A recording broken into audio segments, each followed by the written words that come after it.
Assalamualaikum warahmatullahi wabarakatuh. Jadi kita lanjutkan untuk materi kuliah pada hari ini, mata kuliah untuk minggu kedua dan ketiga,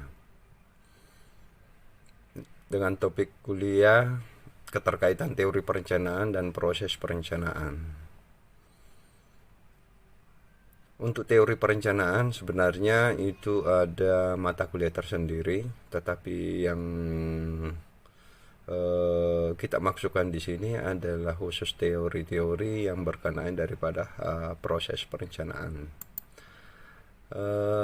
Sebagai awal terkait daripada hal tersebut,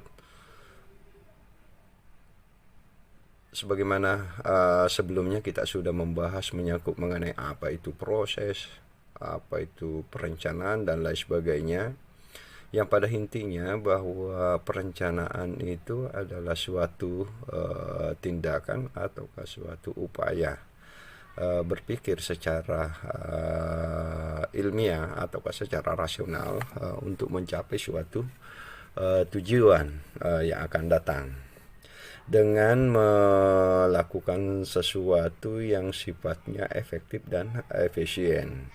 Bahwa perencanaan itu adalah berkenaan sesuatu yang sifatnya apa ya, proyeksi. Karena di dalam suatu ruang yang berkenaan daripada ruang itu akan ada suatu perkembangan dan pertumbuhan, khususnya menyangkut mengenai aspek penduduk. Baik, sekarang kita berbicara menyangkut mengenai hakikat daripada perencanaan. Bahwa perencanaan ini pada hakikatnya adalah suatu pemikiran yang sifatnya rasional dan kegiatan yang sifatnya implementatif. Kenapa rasional? Karena didasari oleh beberapa aspek untuk menemukan atau menetapkan suatu perencanaan yang akan kita mau ambil di masa yang akan datang.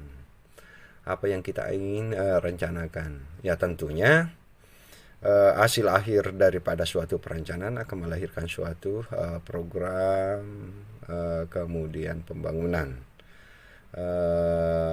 Kapan itu bisa dilakukan? Ya tidak harus sekarang, tetapi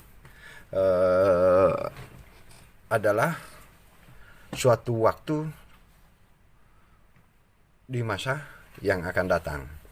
Nah, perencanaan ini sebagai pemikiran yang rasional, maka ada beberapa hal yang perlu kita ketahui, yang perlu kita harus identifikasi. Yang pertama adalah menyangkut mengenai potensi. Sebagaimana kita ketahui bahwa berbicara menyangkut potensi, pasti setiap unsur, setiap orang, setiap wilayah itu memiliki potensi yang berbeda-beda. Ada wilayah dengan tingkat kesuburan yang sangat bagus, ada yang tidak.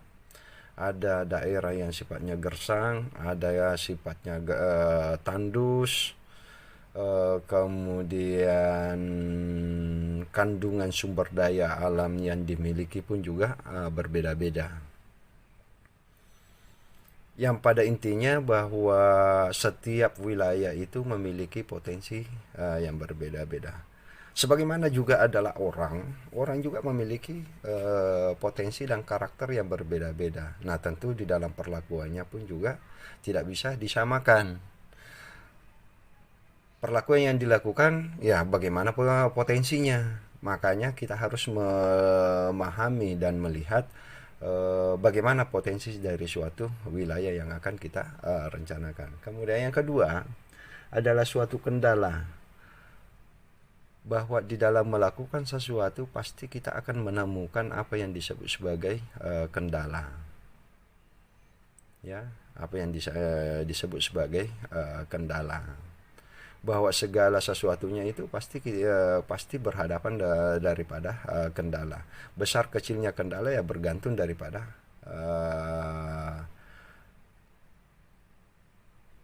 bergantung kepada suatu wilayah itu sendiri, dan apa yang kita ingin lakukan. Karena bisa jadi sesuatu yang tidak menjadi kendala itu harus akhirnya menjadi kendala kalau memang apa yang kita ingin lakukan itu tidak sesuai daripada kapasitas dan kemampuan kita untuk melakukannya, sehingga itu adalah merupakan suatu kendala.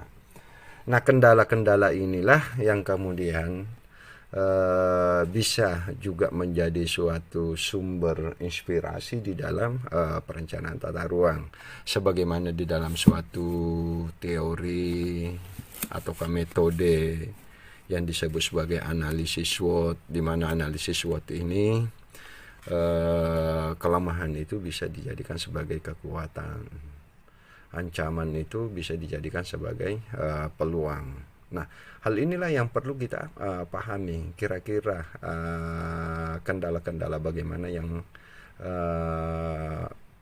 memungkinkan untuk kita temukan pada saat kita akan melakukan suatu kegiatan. Kendala ini akan bisa muncul manakala perencanaan itu ada.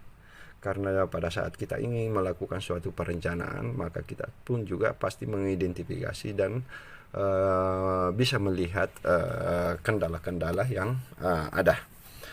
Nah, oleh karenanya bahwa perlu kita melakukan suatu identifikasi kendala. Nah, terkait daripada pemahaman dan pengertian tadi perencanaan, bahwa perencanaan ini adalah melakukan suatu tindakan yang sifatnya efektif dan efisien.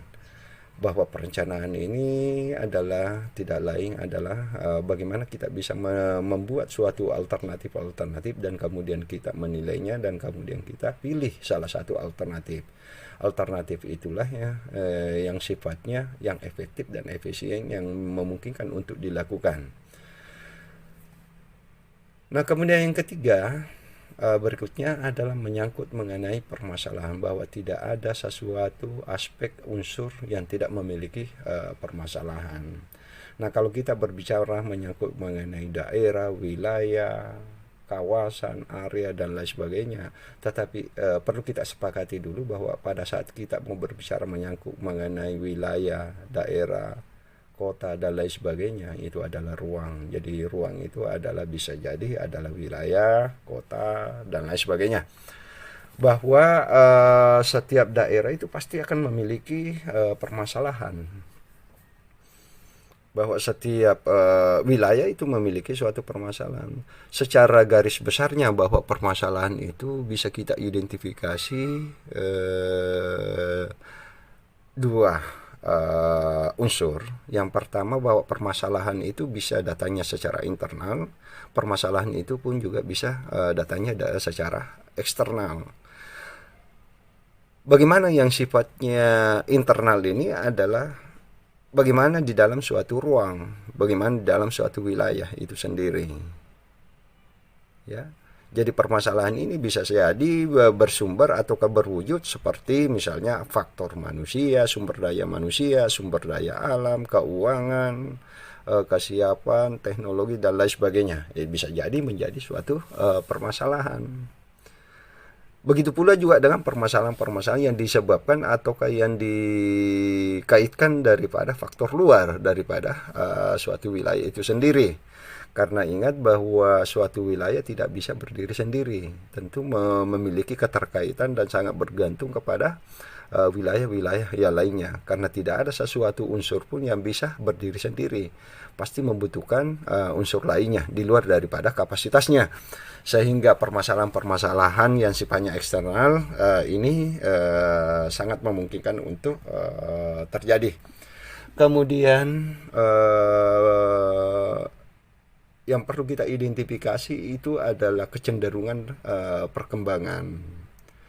Jadi sejak awal perlu kita pahami dan melihat kira-kira kecenderungan perkembangannya itu bagaimana, prospeknya kira-kira bagaimana. Saya ambil saja suatu analogi seperti ini. Misalnya suatu anak atau pada saat kalian menjadi anak-anak, kemudian Anda ditanya kalau besar mau menjadi apa, Nah, kalau Anda bercita-cita atau kami menjadi tentara, menjadi polisi, maka lalu yang harus kita persiapkan ataukah yang perlu dipersiapkan itu adalah bagaimana kemampuan ataukah kapasitas daripada fisik dan mental. Nah, karena memang ciri-ciri ataukah kemungkinan untuk menjadi seperti itu ada. Nah, sehingga kita sejak awal ya perlu kita lakukan. Jangan melakukan sesuatu yang sangat bertentangan daripada apa yang akan dituju ataukah yang menjadi tujuan dan sasaran di masa yang akan datang. Jadi pada prinsipnya bahwa perencanaan ini adalah suatu pemikiran rasional. Jadi kita tidak hanya bisa melakukan mengarang-arang bahwa perencanaan itu muncul karena adanya hayalan kita, adanya imajinasi kita dan lain sebagainya. Perencanaan ini didasari oleh beberapa aspek. Nah, yang secara garis besarnya itu adalah harus kita mengenali dan melihat bagaimana potensi, kendala, permasalahan, orientasi atau kecenderungan perkembangannya di masa yang akan datang. Bahwa suatu perencanaan, meskipun itu sudah kita lakukan suatu perencanaan, bahwa tidak semua perencanaan itu bisa berhasil. Ada juga perencanaan yang bisa gagal. Nah, di sini ada bisa kita lihat dua aspek.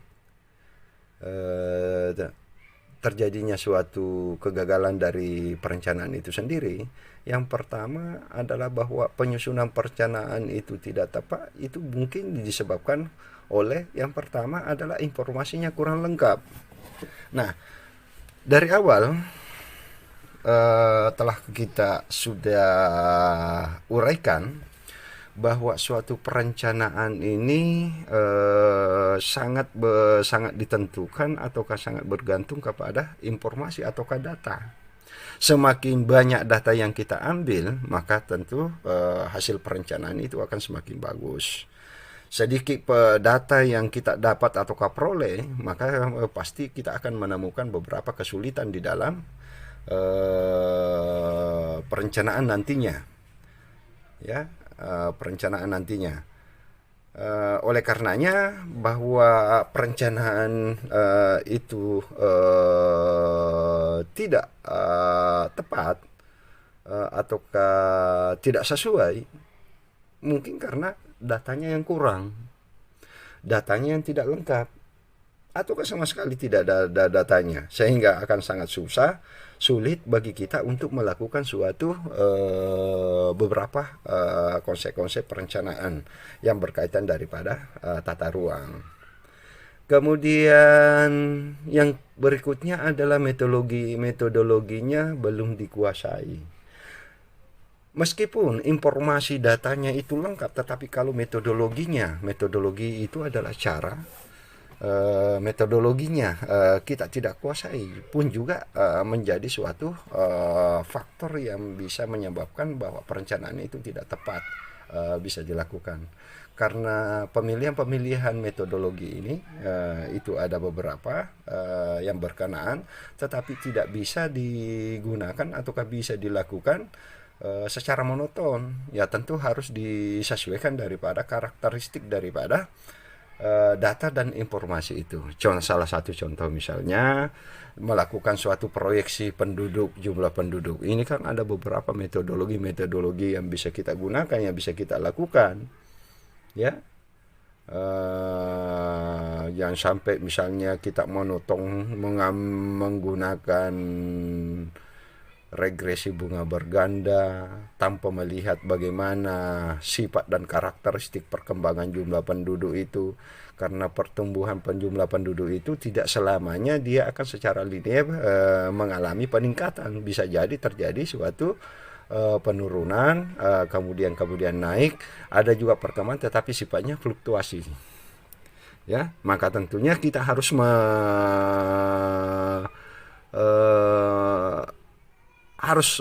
tahu betul bahwa data seperti ini, maka cocoknya kita menggunakan metode A. Sifatnya seperti ini, kita menggunakan metode B, dan seterusnya. Perencanaan tidak tepat itu bisa juga disebabkan atau karena perencanaannya tidak realistis sehingga tidak mungkin pernah bisa terlaksana. Artinya bahwa di dalam suatu perencanaan yang kita ingin rencanakan itu harus sifatnya realistis. Artinya bahwa itu harus juga disesuaikan daripada kapasitas suatu wilayah, kemampuan suatu wilayah, baik dari segi sumber daya manusia, sumber daya alam, sumber daya pendanaan, dan lain sebagainya. Dan ini harus sifatnya realistis. Salah satu contoh mungkin yang tidak realistis misalnya seperti ini. Kalau saya sebagai PNS dengan golongan 3B dengan gaji setiap bulannya katakanlah 3 juta per bulan, kemudian saya ingin merencanakan, ingin memiliki suatu rumah seperti istana, mobil mewah dan lain sebagainya, ya sampai kapanpun tidak bakalan bisa terwujud, kecuali kalau saya mungkin bisa mendapatkan suatu warisan, ya, warisan. Jadi ini adalah sesuatu perencanaan atau keinginan yang tidak realistis. Jadi saya harus juga menyesuaikan daripada kemampuan dan kapasitas saya, bahwa pendapatan saya ini, maka yang saya harus rencanakan adalah bagaimana saya bisa memiliki rumah ya sesuai daripada pendapatan, sesuai daripada kemampuan ekonomi. Karena pendapatan yang saya peroleh tidak hanya untuk rumah, tetapi ada biaya-biaya yang lainnya yang harus juga saya penuhi, tidak mungkin cuma hanya satu. Itu pun juga cuma hanya satu, ya dengan perencanaan keinginan untuk memiliki yang saya sebutkan tadi, itu tidak bakalan mungkin bisa terwujud. Kemudian perencanaan ini tidak tepat itu bisa juga disebabkan pengaruh politis terlalu besar sehingga pertimbangan-pertimbangan teknis perencanaan itu diabaikan. Nah, kalau kita berbicara menyangkut mengenai tata ruang, itu kan menyangkut mengenai lingkungan. Nah, coba kita lihat sekarang ini dengan adanya Omnibus Law CK, yang salah satu entry point-nya yaitu bagaimana izin lingkungan itu sudah tidak kegiatan kajian AMDAL itu sudah tidak ini lagi. Padahal AMDAL ini adalah suatu garda terdepan terkait daripada kerusakan lingkungan, kaitannya dengan hal-hal yang berkenaan daripada investasi atau kegiatan atau eksploitasi. Nah, kalau ini misalnya tidak ada lagi atau kata sesuatu yang tidak penting harus ada. Di satu sisi memang sangat memudahkan investasi masuk. Investasi ini ada aktivitas, kemudian terjadi lapangan kerja, tetapi di satu sisi juga potensi untuk terjadinya kerusakan lingkungan pun juga bisa terjadi. Ya, bisa terjadi. Nah, oleh karenanya aspek-aspek seperti inilah yang bisa menyebabkan bahwa perencanaan itu penyusunan perencanaan itu menjadi tidak tepat. Nah, bagaimana perencanaannya mungkin baik, tetapi pelaksanaan tidak seperti yang seharusnya. Terkadang kita menyusun atau menghasilkan suatu perencanaan yang mungkin sudah sesuai, informasinya lengkap, metodologinya tepat, perencanaan yang akan kita lakukan itu sifatnya realistis, terukur, dan lain sebagainya, dan didukung oleh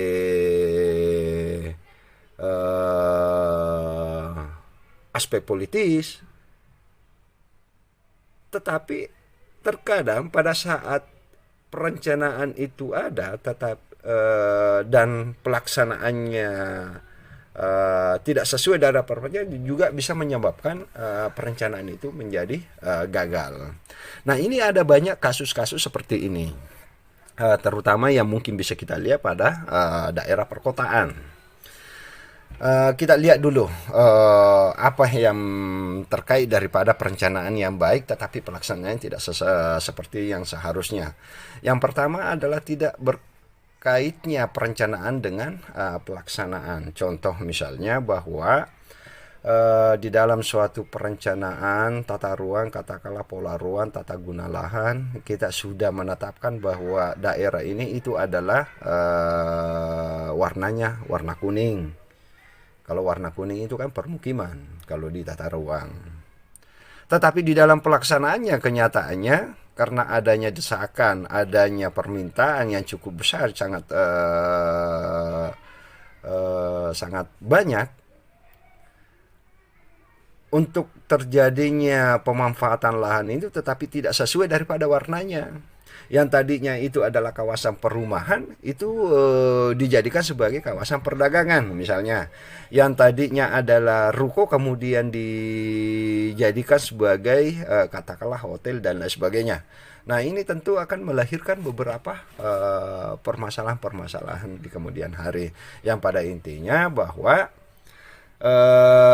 sebagus apapun perencanaan itu, tetapi kalau itu tidak dilakukan secara konsisten, maka tentu juga akan melahirkan suatu permasalahan ya pada aspek tata ruang.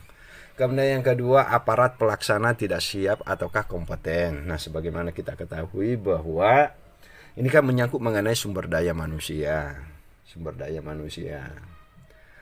Ada berapa dan seberapa besar kapasitas misalnya aparat di instansi-instansi yang terkait daripada tata ruang yang memiliki kompeten terhadap bidang tata ruang, ya, bidang tata ruang.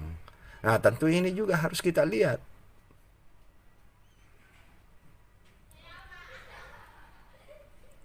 bahwa ada ataukah cukup tidak pengetahuan atau pemahaman daripada aparat pada instansi terkait daripada tata ruang. Ya, tentunya ini perlu kita pahami dan lihat bagaimana latar belakang pendidikan dan kemampuannya untuk mengikuti atau mengembangkan diri, hal-hal yang berkenaan daripada aspek tata ruang. Dan ada juga kita punya tradisi di manapun itu, tidak hanya di pemerintahan, yaitu adalah dengan adanya mutasi, kemudian pergeseran, pembaharuan staf aparat, yang lama dipindahkan kemudian masuklah yang baru. Ya, baguslah kalau misalnya yang baru itu juga memiliki kapasitas yang sama dari seseorang yang digantikan. Kemudian yang ketiga adalah masyarakat tidak punya kesempatan berpartisipasi sehingga tidak mendukungnya. Nah, sebagaimana kita ketahui di Indonesia ini terkadang yang muncul di pemahaman pemikiran masyarakat bahwa segala sesuatu yang dilakukan oleh pemerintah itu adalah proyek. Nah, karena ini pemikiran ada dan dimiliki oleh masyarakat, sehingga masyarakat pun juga tidak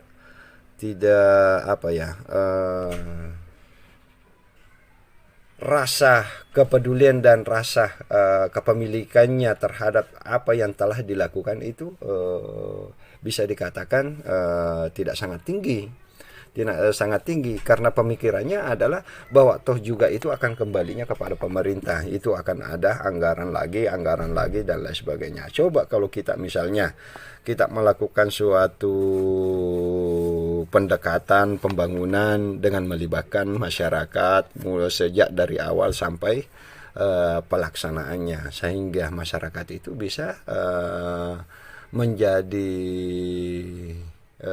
menjadi pengawas pada saat pelaksanaan. Dia bisa mengkritisi dan lain sebagainya kalau misalnya perencanaan dan pembangunannya itu berbeda ataukah tidak sesuai.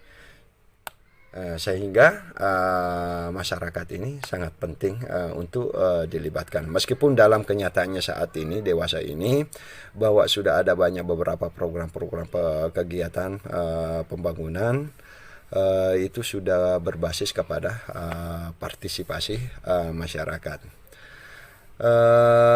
Pun juga kalau kita melibatkan masyarakat pada suatu proses perencanaan, kita juga harus melihatnya apa dan siapa yang bisa terlibat. Karena ada pengalaman yang pernah kami lakukan, terutama pada saat PNPM ya, PNPM. Pada saat misalnya masyarakat yang sangat dominan yang datang pada saat rembuk warga ataukah rapat warga terkait daripada pemanfaatan anggaran untuk pembangunan lingkungannya. Kalau itu sangat ditentukan oleh jenis kelamin.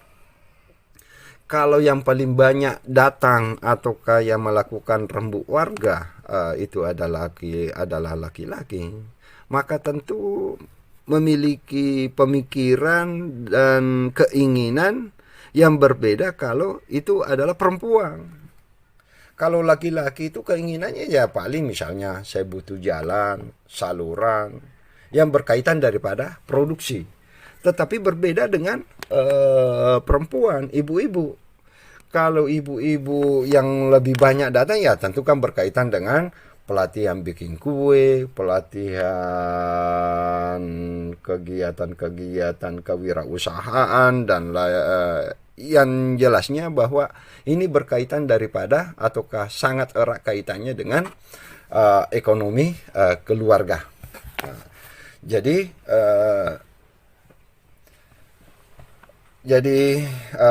perencanaan yang mungkin bisa dikatakan baik, tetapi kalau itu tidak dilaksanakan sesuai daripada apa yang seharusnya, maka pun juga bisa menghasilkan suatu perencanaan yang gagal untuk terwujud. Kemudian bahwa perencanaan yang baik itu bisa kita lihat, bisa kita bagi menjadi dua. Ada dikatakan perencanaan yang berhasil, ada dikatakan perencanaan yang ideal. Ideal ya pastikan berhasil. Berhasil itu tidak selamanya ideal. Nah, coba kita lihat bahwa perencanaan yang berhasil itu seperti apa? Yaitu sistem perencanaan yang mendorong berkembangnya mekanisme pasar dan peran serta masyarakat. Nah, sebagaimana tadi kita sudah jelaskan bahwa salah satu perencanaan itu gagal atau tidak berjalan dengan baik karena pelibatan masyarakat yang kurang atau tidak ada. Bahwa perencanaan ini pada prinsipnya mendorong berkembangnya mekanisme pasar. Meskipun kenyataannya tetapi jangan juga diserahkan kepada pasar, tetapi berkembang sesuai daripada mekanisme pasar. Karena bahayanya kalau kita serahkan sepenuhnya perencanaan itu kepada pasar, maka potensi untuk terjadinya alih fungsi lahan, ketidaksesuaian pemanfaatan lahan itu peluangnya sangat besar. Perencanaan yang berhasil itu adalah suatu perencanaan yang dilakukan dengan menentukan sasaran-sasaran secara garis besar baik di bidang sosial maupun ekonomi, dan pelaku utamanya adalah masyarakat dan swasta. Bahwa perencanaan ini ada beberapa kegiatan yang memang itu sepenuhnya bisa dilakukan oleh swasta dan masyarakat, usaha swasta. Jangan perencanaan itu orientasi bobotnya lebih banyak kepada pemerintah. Karena pemerintah itu kan memiliki keterbatasan untuk mempercepat daripada pembangunan. Tetapi fasilitasi yang bisa dilakukan oleh pemerintah itu adalah dukungan dan fasilitasi. Nah, contoh misalnya dengan memberikan fasilitasi kepada usaha swasta, katakanlah pengembangan perumahan dan permukiman. Coba kalau misalnya tidak ada swasta atau developer, mungkin kebutuhan akan rumah itu sangat gapnya sangat besar. Karena kapasitas untuk pemerintah untuk membangun hal tersebut itu sangat terbatas, bukan berarti tidak bisa. Itu memiliki keterbatasan. Kenapa memiliki keterbatasan? Karena pemerintah ini tidak hanya mencakup atau melingkupi satu sektor, tetapi ini multi sektor. Nah, begitu pula juga dengan keberadaan masyarakat. Nah, bagaimana sih perencanaan yang ideal ini?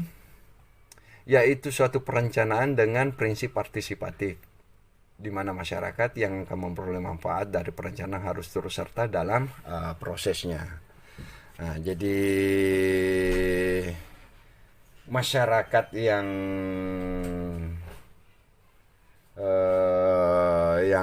akan merasakan suatu proyek itu sejak dari awal ya minimal ada informasi, ada pelibatan, sehingga pada saat pembangunan itu dilakukan ataukah di dalam proses perencanaannya itu bisa dilakukan, maka itu bisa berjalan dengan lancar. Karena prinsipnya seperti ini, bahwa pada saat perencanaan ini kan baru kita melakukan identifikasi. Di dalam perencanaan kita kan masih tidak hanya mengambil suatu data dan informasi yang sifatnya sekunder, tetapi informasi-informasi dari masyarakat setempat itu sangat penting. Ya, tentunya untuk mendapatkan informasi dari masyarakat itu ya melalui dengan pelibatan masyarakat setempat. Dengan demikian kita bisa mendapatkan dan memperkaya daripada informasi dan data yang bisa kita miliki pada kegiatan suatu perencanaan. Selain itu kita juga bisa efektif atau bisa dikatakan lebih tepat. Apa yang kita akan rencanakan itu tepat sasaran. Jangan sampai kebutuhan masyarakat A, keinginan kita itu adalah B. Bisa jadi kalau saya misalnya dikasih sapi, barangkali saya justru pusing. Karena kenapa? Sesuai daripada kemampuan kapasitas saya cuma hanya memiliki kandang kambing. Padahal kalau dilihat daripada besaran dan nilainya itu jauh lebih mahal sapi. Tetapi begitu saya dikasih sapi, mungkin saya tidak bisa mengembangkan. Karena itu tidak sesuai. Jangan masyarakat kebutuhannya adalah kambing, tetapi kita berikan sapi, maka pasti akan perencanaan itu bisa menjadi gagal. Jadi idealnya adalah bagaimana kita bisa melibatkan masyarakat di dalam setiap proses perencanaan. Kemudian berikutnya adalah prinsip kesinambungan, bahwa perencanaan ini tidak hanya berhenti pada satu tahap, bahwa pembangunan ini akan terus menerus, jadi tidak berhenti pada satu masa atau pada satu periode. Hanya saja sebagaimana di dalam undang-undang terkait daripada perencanaan tata ruang, bahwa perencanaan tata ruang itu horizon waktu perencanaannya itu ada 20 tahun dan itu dibagi menjadi 3. Ada jangka pendek, jangka menengah, dan jangka panjang. Apa yang bisa dilakukan, apa target yang bisa dicapai pada jangka pendek, jangka menengah, dan jangka panjang. Dan rencana tata ruang, karena sifat horizon waktunya adalah 20 tahun, pun juga dikatakan bahwa setiap 5 tahun sekali itu bisa kita lakukan evaluasi. Artinya evaluasi, kita akan melakukan suatu penilaian sejauh mana capaian yang telah kita lakukan, dan sejauh mana dan apa saja permasalahan-permasalahan atau ketidaksesuaian yang terjadi selama perencanaan itu ada. Kemudian prinsip holistik, yaitu harus dilihat dari berbagai aspek dan dalam keutuhan konsep secara keseluruhan, bahwa perencanaan ini tidak hanya berfokus kepada satu aspek, tetapi itu harus melihatnya secara menyeluruh. Karena dalam satu unsur yang akan kita wujudkan itu memiliki keterkaitan daripada unsur-unsur lainnya. Jadi kita harus melihatnya secara keseluruhan. Ya, jadi sama halnya misalnya bahwa dokumen perencanaan tata ruang itu tidak hanya menjadi kewenangan Bapeda atau ke Dinas Tata Ruang atau ke PUTR, tetapi dokumen perencanaan tata ruang wilayah ini juga sangat erat kaitannya atau sangat diperlukan pada sektor-sektor lainnya, entah itu pariwisata, industri, perdagangan, pendapatan, dan lain sebagainya. Kesemuanya ini memerlukan dokumen perencanaan tata ruang. Kemudian mengandung sistem yang dapat berkembang. Jadi apa yang direncanakan diharapkan bahwa itu akan memiliki peluang atau potensi untuk lebih maju dan berkembang. Jadi kita tidak hanya bahwa perencanaan atau pembangunan itu tidak hanya menyediakan dari sesuatu yang tidak ada kemudian menjadi ada, tetapi bagaimana sesuatu yang direncanakan dan dibangun ini itu bisa berkembang. Jadi kalau dalam sektor transportasi ada namanya sarana transportasi perintis. Karena suatu jalur tertentu belum berkembang, belum ada, maka pemerintah dengan intervensinya melakukan suatu keperintisan, baik itu penyediaan sarana dan prasarana ataukah melalui subsidi pembiayaan, dengan harapan bahwa dengan keperintisan ini adalah menjadi suatu cikal bakal ke depan di masa yang akan datang, sehingga apa yang dilakukan, apa yang dioperasikan tersebut itu bisa berkembang. Jadi kalau sudah ada yang memulai, lambat laun ini akan berkembang, maka dengan sendirinya masyarakat atau swasta akan pun juga terlibat di dalamnya. Nah, pada saat kondisi tersebut, maka peran atau intervensi daripada pemerintah dalam hal keperintisan ini tadi itu bisa dicabut lagi, sehingga betul-betul kegiatan itu sudah full dilakukan oleh masyarakat ataukah swasta. Nah, inilah yang kemudian disebut sebagai sesuatu yang bisa berkembang. Kemudian bahwa perencanaan yang ideal ini adalah suatu perencanaan yang sifatnya terbuka dan demokratis. Nah, di dalam undang-undang tata ruang, bahwa perencanaan tata ruang ini adalah sesuatu yang harus diketahui oleh segenap masyarakat, sehingga itu sudah diatur sedemikian rupa bagaimana perencanaan itu tidak hanya menjadi suatu dokumen pada instansi tertentu, tapi hasilnya itu harus disosialisasikan. Jadi mulai daripada proses perencanaannya sampai kepada penetapan daripada perencanaan itu sendiri. Maka itulah dibuat baik berupa pamflet, berupa baliho atau dan lain sebagainya. Dan itu harus dilihat dan mudah diakses oleh masyarakat. Jadi ada beberapa banyak kemungkinan-kemungkinan yang bisa kita hindari ataukah kita antisipasi dengan melakukan hal demikian. Nah, sebelum kita lebih lanjut, sekarang kita lihat dulu falsafah daripada perencana tata ruang ini.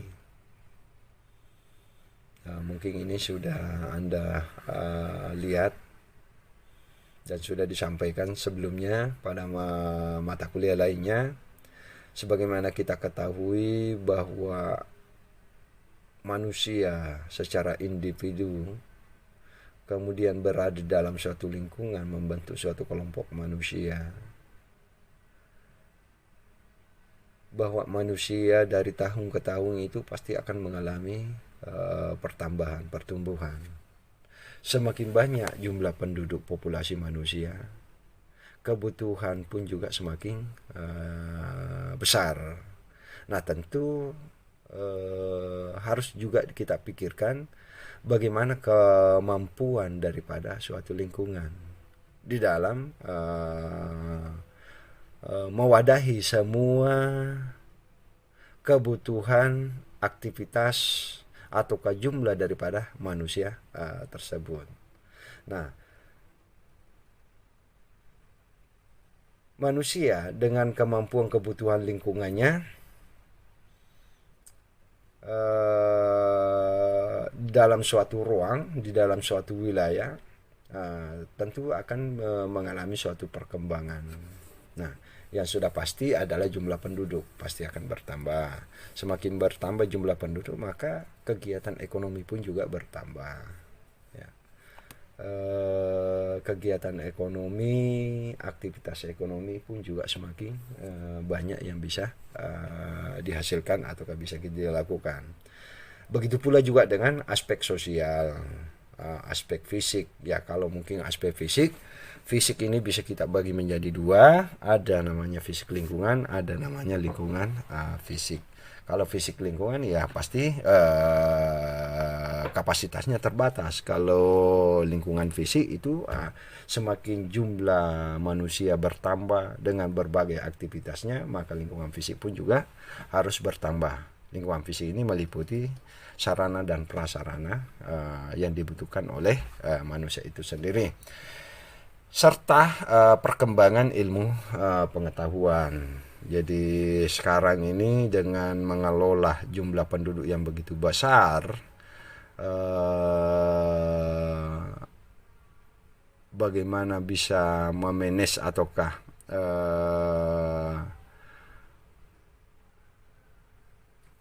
memanage suatu kota ini yang lebih efektif dan efisien, maka sekarang ada istilah ataukah bermunculan namanya smart city, ya, smart city. Jadi kelengkapan daripada fasilitas kota untuk memberikan dukungan ataukah fasilitas bagi warganya terkait daripada sesuatu hal yang sifatnya produktif.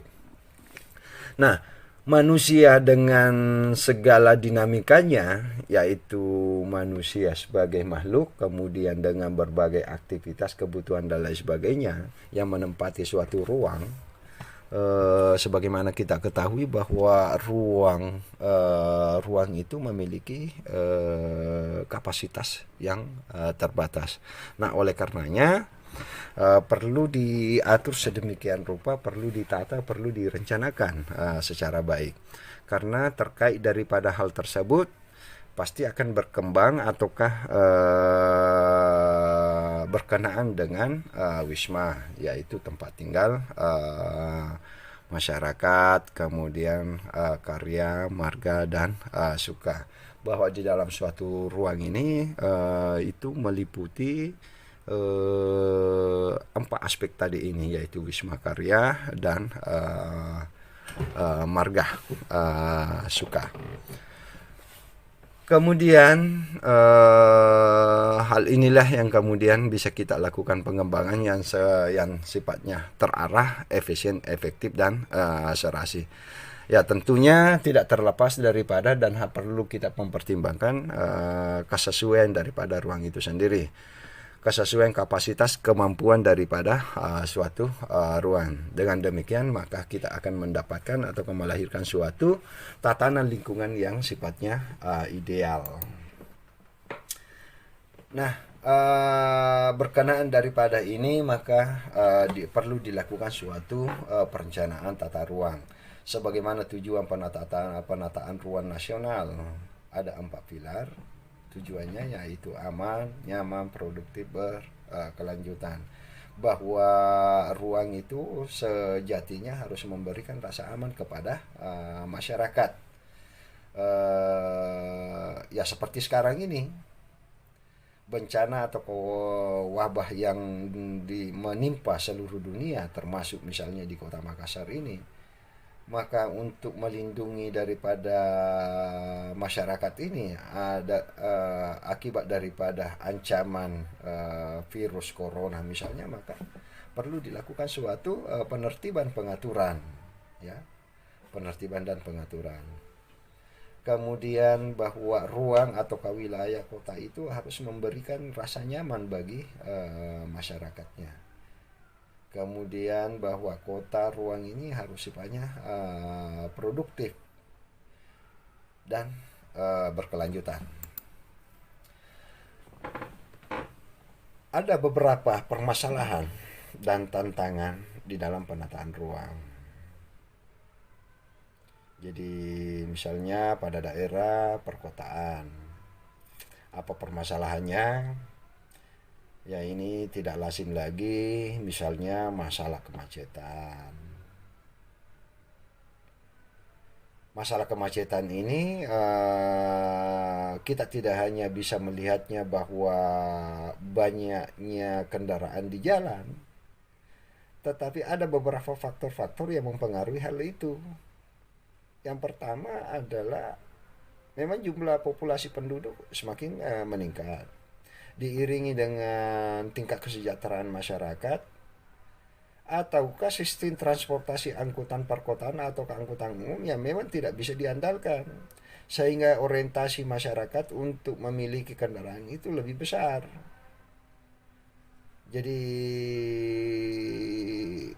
Jadi masalah kemacetan ini adalah sesuatu yang menjadi fenomena khususnya pada daerah perkotaan. Kemacetan ini bisa memberikan suatu dampak kepada aspek kehidupan masyarakat lainnya. Misalnya polusi, bisa juga menjadi penyebab kota itu tidak lagi produktif akibat daripada kemacetan. Kemudian ada menyangkut mengenai timbunan sampah, bahwa produksi sampah dari hari ke hari itu semakin besar, semakin banyak. Nah, kesemuanya ini perlu dipikirkan, perlu diatur. Bagaimana timbulan sampah ini bisa dikelola sehingga tidak lagi menjadi sesuatu yang bisa membahayakan atau mencemarkan lingkungan.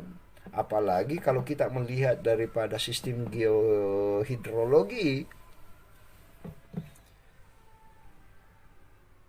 laut itu adalah sebagai daerah akhir aliran air. Kemudian banyak masyarakat membuang sampah di sungai, kemudian berakhir di laut, maka perairan laut atau pantai ini bisa menjadi tercemar, ya, yang toh juga akan kembalinya kepada manusia itu sendiri. Kemudian masalah perkotaan lainnya yaitu adalah permukiman kumuh. Ini adalah suatu potret pada daerah perkotaan, bahwa Meskipun kenyataannya bahwa persoalan permukiman kumuh ini tidak hanya terjadi di daerah perkotaan, bahkan itu sudah ada di daerah pedesaan. Tetapi yang paling banyak populasinya itu adalah pada daerah perkotaan. Akibat daripada terjadinya migrasi urbanisasi, kemudian masyarakat yang melakukan migrasi ini pada ke daerah perkotaan, menempati suatu ruang atau ke lokasi-lokasi yang sifatnya ilegal, yang lambat laun membentuk suatu komunitas, membentuk suatu permukiman yang tidak disertai dengan ketersediaan infrastruktur yang memadai, apalagi dengan pola pikir, pola hidup masyarakatnya, sehingga lingkungannya bisa menjadi kumuh. Kemudian terkait daripada alih fungsi lahan. Nah, yang paling banyak memang terjadinya alih fungsi lahan itu pada daerah perkotaan. Jadi namanya saja terjadi alih fungsi lahan yang tidak dibarengi dengan penyesuaian daripada infrastruktur, maka kedepannya itu akan bisa menjadi suatu permasalahan dalam kehidupan perkotaan. Kemudian berikutnya adalah masalah banjir, dan ini adalah suatu potret di beberapa kota-kota yang ada khususnya di Indonesia, bahwa masalah banjir ini adalah sesuatu hal yang tidak lagi menjadi sesuatu yang terjadi bersifat periodik, tetapi ini sudah mengalami suatu perubahan. Ya kalau dulunya itu adalah satu kali dalam 10 tahun, kemudian 5 tahun satu kali, kemudian 3 tahun satu kali kan. Dan ini fenomenanya hampir setiap tahun mengalami masalah banjir. Dan ini adalah juga masalah keruangan, khususnya pada daerah perkotaan. Nah, terkait daripada masalah pada wilayah, yaitu pemanfaatan ruang dengan melakukan pengrusakan hutan, ya,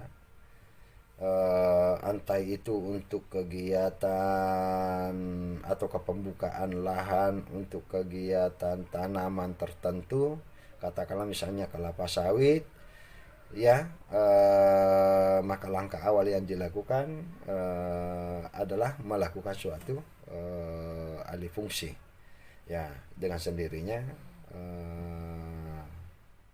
tanda kutip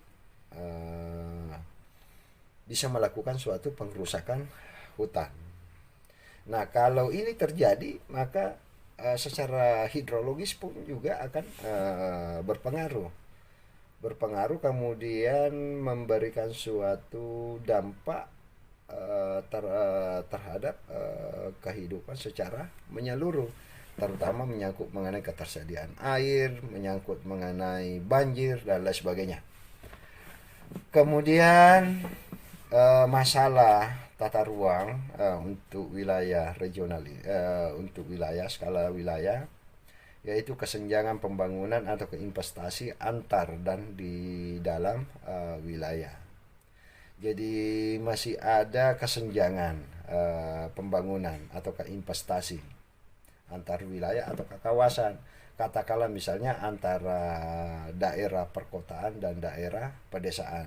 Bahkan secara nasional bisa kita lihat kawasan barat itu lebih berkembang, lebih maju ketimbang daripada kawasan timur. Dan ini adalah merupakan suatu masalah, ya, masalah antar ruang, antar wilayah.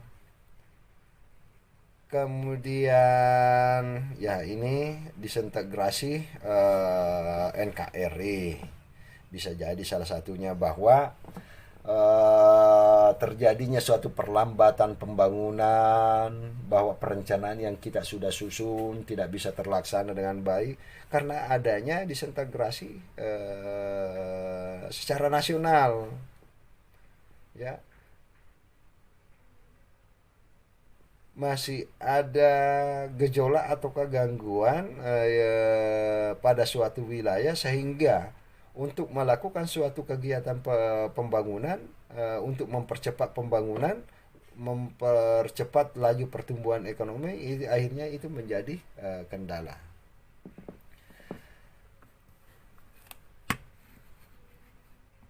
Nah, oleh karenanya bahwa undang-undang menyangkut mengenai penataan ruang ini, yaitu tadi ada 4 pilar tujuannya, yaitu aman, nyaman, produktif, dan berkelanjutan.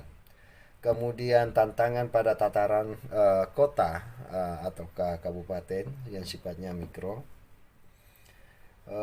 Permasalahan-permasalahan yang bisa kita lihat yaitu keseimbangan dari berbagai fungsi hunian, non-hunian, serta kawasan lindung, setempat, seperti misalnya sempadan jalan, bangunan, sungai, danau, dan pantai. Misalnya untuk fungsi-fungsi hunian, ya, khususnya pada daerah kota, perkotaan, terjadi suatu alih fungsi, ya, dari permukiman kemudian berubah menjadi jenis kegiatan yang lain. Kemudian ketersediaan antara ruang terbuka hijau atau non hunian ini, terbuka hijau yang sangat terbatas. Begitu pula juga dengan kawasan lindung setempat, bahwa sempadan jalan ada beberapa dan bahkan sebagian itu tidak lagi sesuai daripada sempadan jalan, sempadan bangunan, sungai, danau, dan pantai. Nah, ini ada suatu gambaran, ya, yang menjadi suatu problem atau tantangan pada tataran kota kabupaten, misalnya menyangkut mengenai air, listrik, dan sampah. Khususnya untuk daerah perkotaan dengan populasi dan jumlah penduduk yang sangat besar, kebutuhan akan air itu sangat besar. Sementara masyarakat itu hanya lebih banyak memanfaatkan sumur bor, kalaupun ada sumur air dangkal, ya. Tetapi ini memiliki suatu keterbatasan. Nah, pemerintah di sini hadir dan bisa menjembatani daripada kebutuhan masyarakat tersebut dengan menyediakan sistem jaringan pipa air melalui PDAM. Tetapi lagi-lagi bahwa keterbatasan kapasitas oleh PDAM ini pun juga terbatas, ya, sangat terbatas untuk memenuhi kebutuhan air kepada seluruh masyarakat dan segala aktivitas yang ada. Nah, jadi ini adalah merupakan suatu tantangan. Begitu pula juga dengan ketersediaan listrik yang terbatas, meskipun di beberapa daerah itu ketersediaan listriknya sudah dapat memenuhi kebutuhan daripada warganya. Tetapi masih banyak juga daerah yang belum tersentuh daripada pelayanan listrik ini. Dan ini merupakan suatu gambaran bahwa masih belum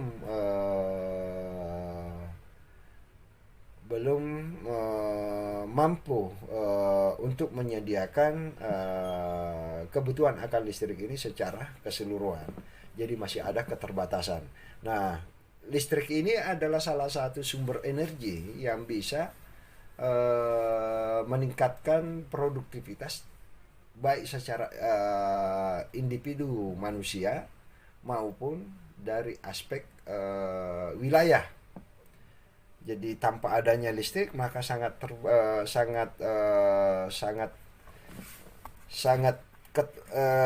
keterbatasan produksi suatu wilayah pun juga bisa terjadi. Nah, tadi ini adalah masalah sampah, ya, ada masalah sampah antara pelayanan pengangkutan kemudian TPA dengan sumber sampah itu belum seimbang ataukah terpenuhi. Kemudian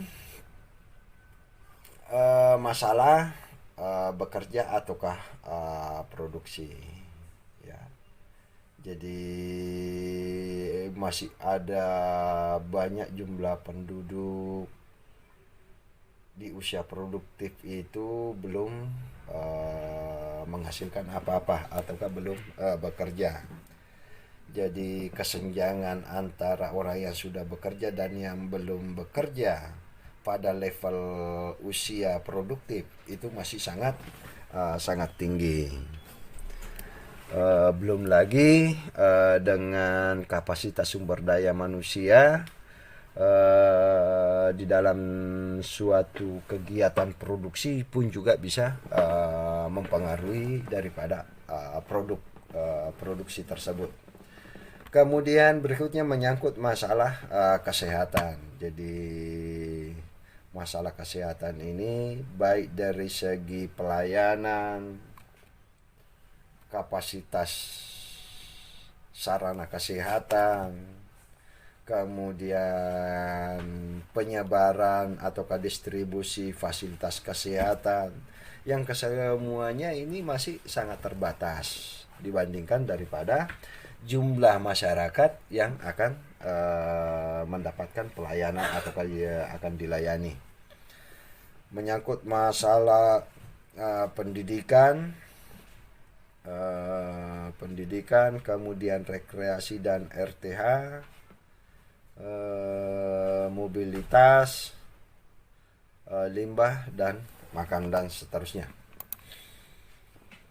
Nah, kalau kita melihat daripada tantangan pada tataran nasional ataukah provinsi ini,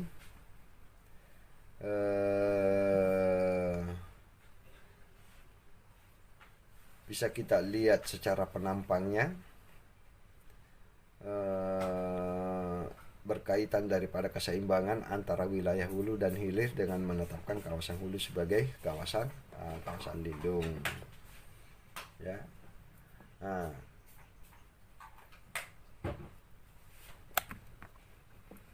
Nah, misalnya untuk kawasan daerah hulu, yaitu kawasan lindung, maka ini adalah merupakan suatu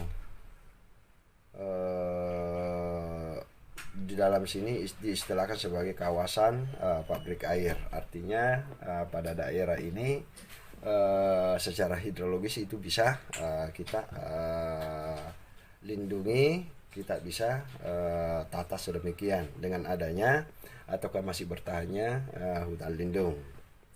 Kemudian kawasan distribusi, yaitu outletnya berupa kawasan penyangga, perkuatan pedesaan, entah itu adalah wilayah pedesaan atau kebun campuran, yang kesemuanya memerlukan sumber daya air di dalam produksinya dan seterusnya.